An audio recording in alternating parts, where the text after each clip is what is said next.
Well, government lawyers are arguing James Ashby should have tried to raise his complaint in other ways before turning to the federal court. His choices thrust him in the middle of a media and political frenzy. But Mr Ashby maintains that going public was intended to bring him a form of protection. Nadia Gilmore reports. The political brawling since James Ashby's allegations surfaced has been relentless, but as the matter headed to court, the leaders took the high ground.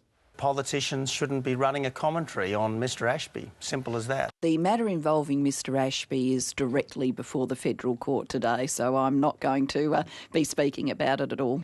She's leaving it to the lawyers, but effectively the government's accused Mr Ashby of running a media campaign rather than trying to have his concerns resolved directly.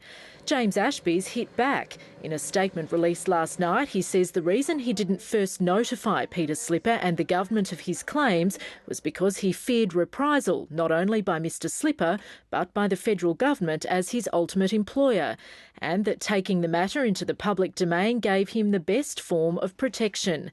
But nonetheless, he says he's still been the victim of attacks by Foreign Minister Bob Carr and National Senator Barnaby Joyce. Neither Bob Carr nor Barnaby Joyce should have been running a commentary on this matter. Mr Ashby's filed a separate complaint with the Human Rights Commission. Bob Carr's offering no apology for his claim the former staffer seems more rehearsed than a kabuki actor. I think in Australia and around the world there are a lot more serious cases of infringement of human rights than this. Let me say again, sexual harassment is serious. Precisely because of that, if there is a complaint, take it to the authorities. Mr Carr insists the case shouldn't have become a political football. The opposition leader says it should now be left to the courts. But both have continued to trade blows over the government's handling of the matter and of the coalition's prior knowledge of James Ashby's allegations.